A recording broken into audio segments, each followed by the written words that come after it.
All right, we're here. Twitch.tv/110sports, 110sportsmedia.com/live, wherever you might be joining us on the website, on Twitch, on Twitter, or on demand. Thank you so much for making us a part of your day over here at 110 Sports. Josh Doring, Chris Brown in their correct boxes on the overlay. They are here with me. Gentlemen, how are you doing on a Tuesday morning? Amen. Let's do it. And now I'm having a couple issues here. Your sound is not coming through the OBS software, so I'm going to keep talking until I figure it out. But we've got some basketball to talk about today. Kansas, Baylor, and then we had an NBA game deliver. Brooklyn, Milwaukee. I have fixed the issue, so I'll ask you guys again. Gentlemen, how you doing? Ready to talk some basketball? Yeah, let's do it. Amen. So, Josh, we first need to have a ceremony, okay? And that ceremony is so we're gonna have ceremonies with presidents this week, hopefully peacefully, right? And I, now a former president, need to tender. Is it tender my resignation? Is that the phrase? I need to tender my resignation as president of the Kansas Can Win the Big 12 club. I will, I think I'm going to pat myself on the back for being a part of that club for as long as I have, because you've been screaming at me since before the season. Baylor has effectively been screaming at me since before the season. But this is my official resignation. Kansas at 4-3 and Baylor at 6-0. I officially have jumped ship on the Kansas Can Win the Big 12 boat, and I ask that you respect my privacy at this time. Welcome to the club. It's so warm and cozy over here, and so confident over here, and I don't have to try to defend Kansas's shortcomings anymore. It's so refreshing. In fairness, though, I also picked Kentucky to win the SEC. You did do that. And I will say that well, technically, I think Kentucky's SEC record might be better than Kansas's Big 12 record at the moment, but that's not to say. I think they're identical. Are they? Is Kentucky 4-3 now? The last time I checked, they were 3-1. That was forever ago, though. They're 3-2, so they're almost identical. They just haven't played as many games. But yeah, what we saw last night, pretty much from the get-go, was one team that was better than the other team, and quite frankly, this game wasn't as close as I thought it was going to be. After the first 10 minutes of the game, when it was like 20-6 or 19-6 or whatever, and Jared Butler was playing like a man that was possessed and quite frankly angry about what had happened the night before, and he continued that. He was 7-9 from the 3-point line, 30 points, 8 assists, 4 turnovers, but that happens. But he was absolutely phenomenal. I still believe the same things about Kansas and why it's so hard to beat them in the Big 12, because this is a game that anybody else would have lost by 25 after the way that it started, I felt like. And they just sort of hung around, right, and it never got super, super close. Baylor was up by 13 at halftime, and it never got super close, but it at one point in the second half wasn't a foregone conclusion that Baylor was going to win this game. But Kansas ultimately never really knocking on the doorstep. Yeah, it's one of those times where I agree with you in both regards. Like on the one hand, yeah, a team that is much worse than Kansas, a team that didn't show the kind of fight. Like Kansas did show some fight in the second half and made that a game. At the same time, Baylor, I don't think ever really broke a sweat. It was the kind of thing where they made a run. They didn't give up, but it wasn't as if they were ever going to make this really a game. I mean, it seemed like, it got within 5 or 6 points, but looking back, it never really felt like it was in jeopardy for Baylor at all. It seemed like, let's see, the final score was a 8-point win. It certainly seemed to me like a 15-point win, but that's still saying something compared to what most teams would have lost by 25 or 30 in that scenario, because you could just easily, if you're Kansas, have just kind of thrown in the towel there. I have a kind of a weird stat about, not weird, an impressive stat about Jared Butler. He really, really likes playing against Kansas. Like, his college career average points per game is 13 Against Kansas, it's 23 in like 5 or 6 games. He really likes Kansas.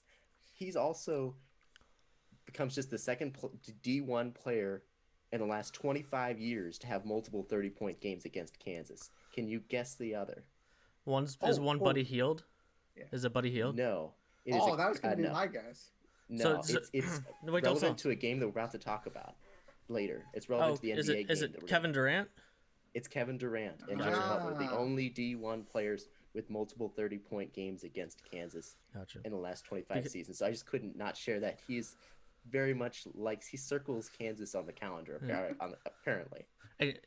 That was Buddy Hield was going to be my first guess because of that game in Allen Fieldhouse the year that Oklahoma went to the Final Four, where it was like a double overtime game and Buddy Hield had 40, and after the post-game interview he was walking off the floor and Fog Allen Fieldhouse was like applauding an Oklahoma player, like they were clapping and like cheering for him to a certain extent just because of how absolutely ridiculous he was in that game. It was a phenomenal game, but yeah, that would have been my guess because if he did it in Fog Allen, I figured maybe at some point in his previous 3 years he would have done it in Norman, but I guess that's not the case. That's pretty elite company, and look at you, Chris Brown, coming to the table with some facts. Where I landed here, and then Josh, I'll let you jump in here. Is that this looked like, and I said it kind of off the top, but this looked like a game between two good teams, but one team that was clearly better than the other one, and that last year wasn't the case. Last year when these two teams played, these are two really good teams, and I think most people in the country, certainly I, would have pegged Kansas the slightly better team at the end of the season. I mean, Kansas was, I think, the odds-on favorite to win the national championship before the NCAA tournament was supposed to start, and that this time around wasn't the case. And that's a nod to Baylor last year also being really good, but also a nod to Kansas and how good they were last year. That was the difference for me here, and Josh, after our ceremony, was part of the reason I wanted to throw in the towel, because I didn't think it was this is just Baylor having a better night on its home floor. It's a matter of Baylor just being the better basketball team. And yes, Kansas hung around, but Kansas hung around because Ochai Agbaji just started knocking down threes. They shot the ball really well, and Baylor, for a 10-15 minute stretch in the second half, was just not interested in playing good offense and turn the ball over some. Scott Drew can look at this thing and go, here's where we need to get better. It wasn't like it was a flawless performance, which just goes to further the point that this was a team that needed to play great against a team that just needed to play fine. And when you get the performance you get from Jared Butler, Baylor is automatically fine. They were good defensively, which makes them good, and you're not beating good Baylor if you're Kansas. Baylor was way better than fine in this game. 53% from the floor and 48% from the three-point line. That's just not fine. I mean, I think I don't think you're giving enough credit to Baylor right now. Probably not. And they were good, but my point being, Jared Butler and himself made them at least fine. Sure, that's fair. He was responsible for 7. I guess players not named Jared Butler were 2 of 10 from the three-point line, and players not named Jared Butler and Davion Mitchell were 0 of 8 from the three-point line. But so it could be better. It was a good performance, maybe even a very good one. They showed up and they played well, but there was also a stretch where they just weren't running great offense. Sure. And the other thing here, those big guys, they don't need to do all that much. They don't need to stuff the box score because of these guards.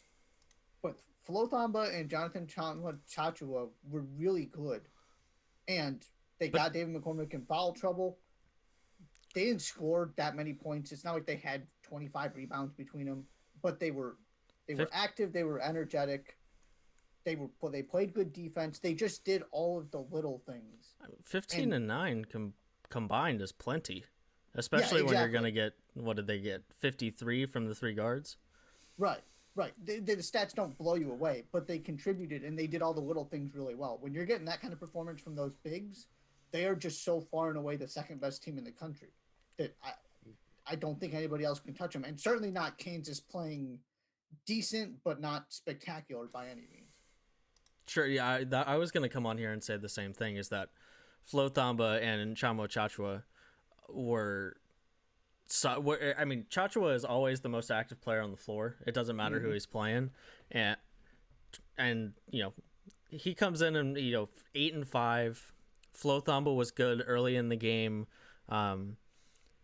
Right, I didn't actually see the first half. The first half on television. I heard it on the radio. So, but from the play-by-play, at least in the first half, Flo Thamba had done some good things. But yeah, that's the right. They held David McCormick, but McCormick is also not the final boss of big men, so to speak. He was averaging 22 in his last 3 games, though. He was playing really well coming in. Sure, but he's also not Drew Timme, which is the point I'm getting to. Or not. I mean, or not Hunter Dickinson in the NCAA tournament, or not Garza or Luka Garza. Right. So my point being is that teaming up on David McCormick, while he is a solid big man, is not the same as trying to team up on Luka Garza. And right, it's a progression, and this was one of the reasons I pointed towards Kansas in the preseason was, okay, I think David McCormick's going to be better, and he's going to be able to be really good just in the Big 12 this year. He won't quite be Udoka Azubuike, because Azubuike might be the most dominant, physically dominating college basketball player of the last 20 years, right? I mean, there's just not a whole lot of guys who could guard him. Not the most talented, but like if Azubuike wanted to score, there weren't a whole lot of people that could stop Azubuike from scoring. McCormick's not exactly like that, and McCormick hasn't taken the step forward that I was hoping he would take with the extended minutes and being the number one interior option.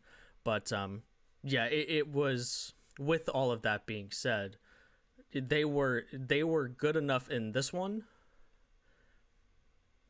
for Baylor to, right, if they're that good against every big man they play, then Baylor is very, very, right, even more dangerous than we already all know that they are. Yeah, I was really impressed defensively from Baylor. Yep. From their communication, from the versatility defensively of this team, their ability to adjust. It was both just they were just great defensively, just straightforward. They limited down low in particular, but I just also like just the way that this team is able to adjust to their opponent, is able to switch guys in and out without really losing much of a step. They just seem really cohesive as a defensive unit, more than, I'm not saying anything revolutionary here. This is the clear number 2 team in the country, but it just seems like something that I think can be, and that's part of what makes them great, and avoiding these sort of a bad game here and there, because I think that's something they can kind of count. That's something they can count on, right? That's something that's going to stick as they might hit rough patches in other areas. When you have that foundation of just, they're not going to give up defensively. There's always going to be there. They're always going to be that. They're going to stay in the game defensively. They're not going to let one defensive error compound into 2 and 3 and 4.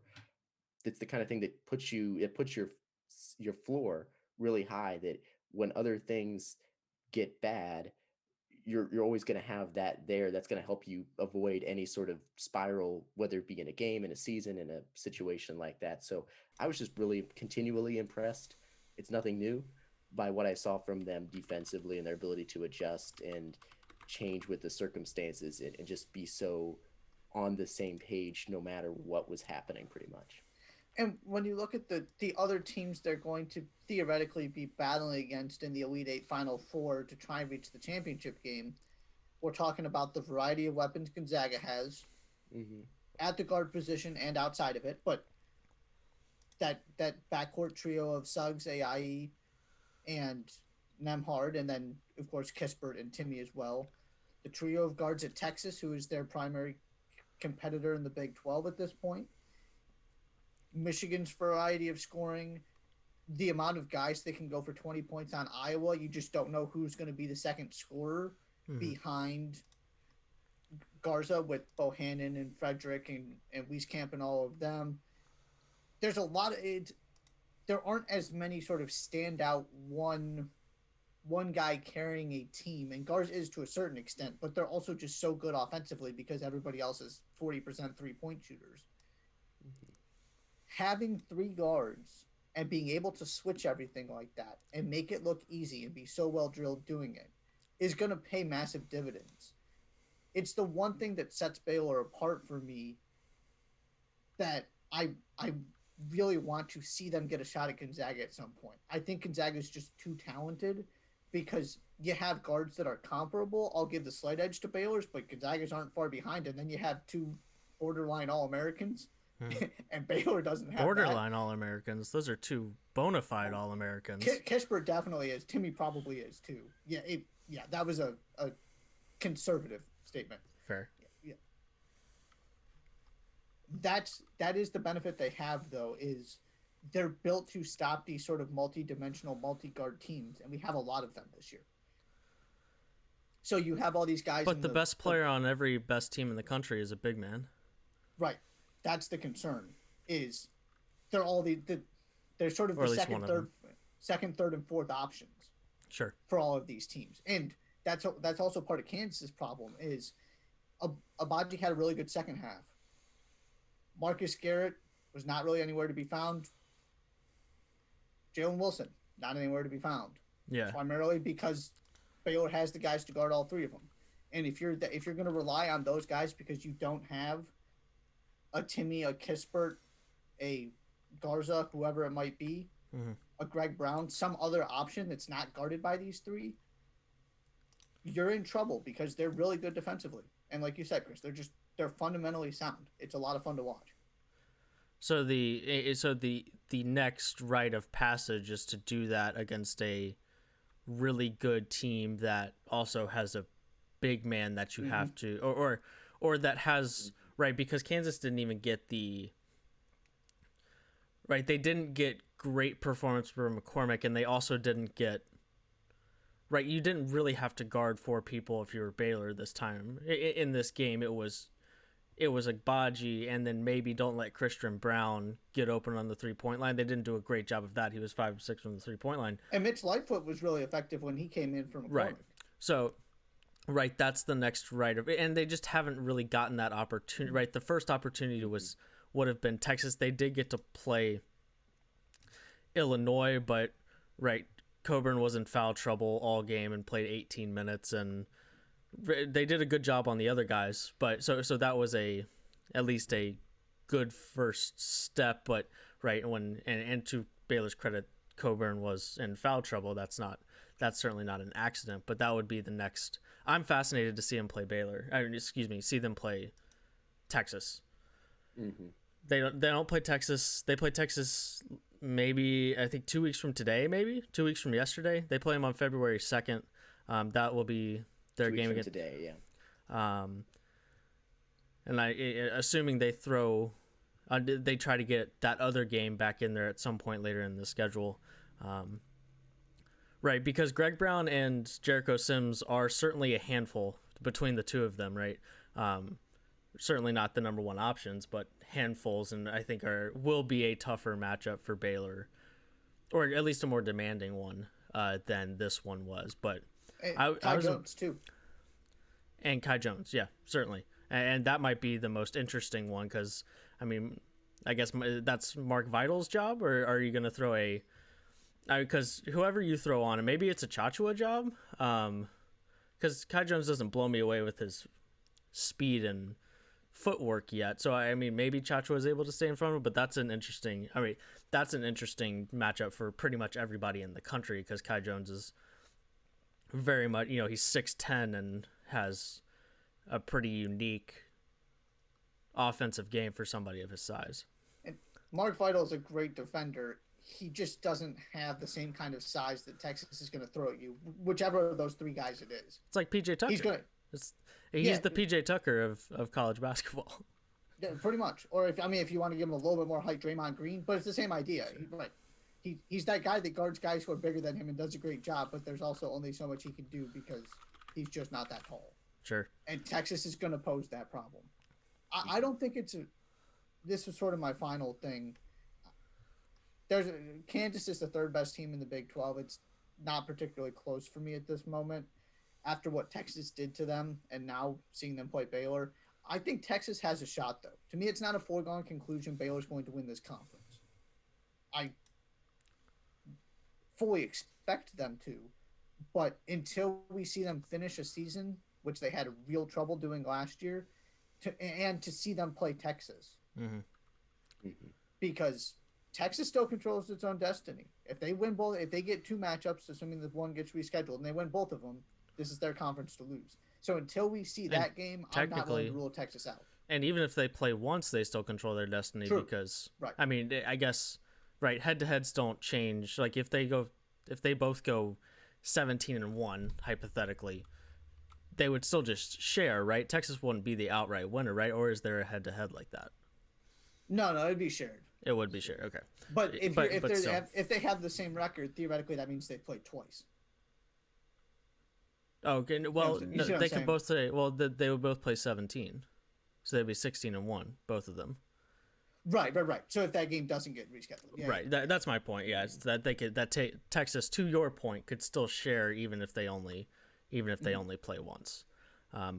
Trivia time. When was the last time Kansas lost back-to-back games? Yeah. Oh, I was gonna bring this up. Do you know, Josh? I'm thinking. I'm gonna let Chris answer first. I saw the stat and I'm trying to remember. I read the AP recap of the game and it was in there, so I know the answer. So I would be cheating. Okay. But it was quite a surprising thing. It was 8 seasons ago or something, right? Well, the last time. Okay, so I have different answers because technically it's been a lot more recently that they lost 2 straight games that they played. But I was thinking Big 12. But it's Big 12. I'm talking about the last time they lost 2 straight games. Period. It's also been a while since they did that. It was in the Final Four in 2018-19. They lost to Auburn in the Final Four, in the 2019 Final Four, and they lost to Duke at the Champions Classic to start the 2019-20 season. That was the last time they lost. Final Four? They lost to Auburn in the Final Four, yeah.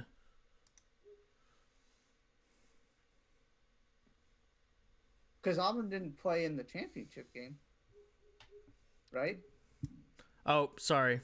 They lost to Auburn in the NCAA tournament. I was looking at neutral courts. I saw 5 neutral court things, so I was thinking 5 Final Four. Sorry, my bad. They lost. Okay, the point is still the same. They lost in the NCAA tournament because they didn't win a national championship. Then they lost to Duke in the Champions Classic the following season. That was the last time they lost 2 in a row. The March of 2018 and November of 2019. They haven't lost 2 in a row since then until last night. What's the Big 12? I don't know the Big 12. I didn't read the one. I think it's something like 8 seasons. I don't remember off the top of my head. They had it on the broadcast last year. But it's 8 seasons. Yeah, it was 2013, a 3-game skid against Oklahoma State, TCU, and Oklahoma. So to the point that you always make, Josh, and sort of jokingly of Kansas never loses 2 in a row in the Big 12, they literally don't. No. And this is a little bit weird because there's a caveat, which is they were playing Iowa State in between. The game got postponed. So, yes, they lost 2 in a row, but if they had played a full schedule, they would not have lost 2 in a row. So I almost don't even think that counts. Kansas was really good in 2012-13. They went 31-6, were 14-4 in the Big 12. They won the Big 12 and lost to Michigan in the Sweet 16.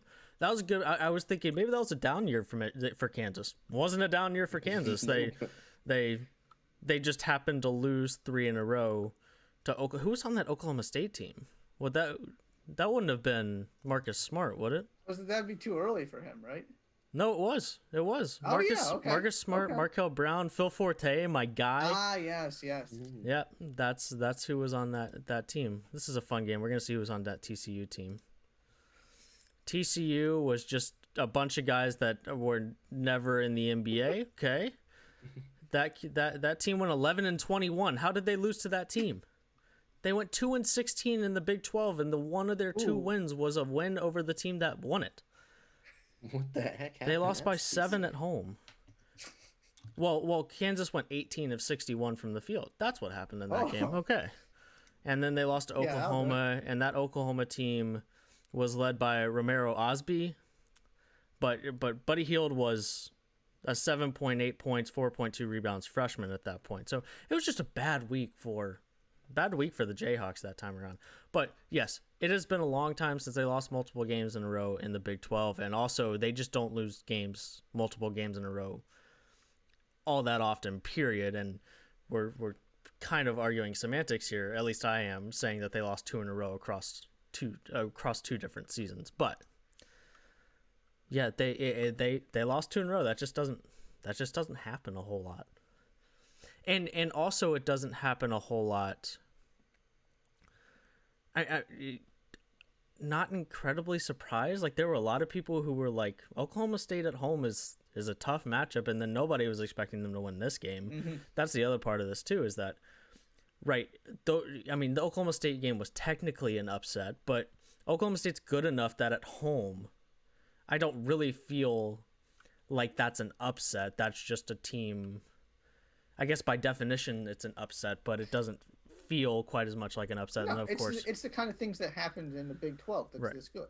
Which is why Kansas has always been so good, is because they somehow always manage to not fall victim to the things that just happen in the Big 12. That's why they always win it, and this year they have, and now it's a 2-horse race, and neither of those horses has a Jayhawk, on its back. But coming up next, we'll do some NBA. We'll chat about the NBA, Bucks, Nets, a highly touted NBA game, actually delivered with a good one. We'll talk about that next. You're watching 110 Daily on the 110 Sports Network.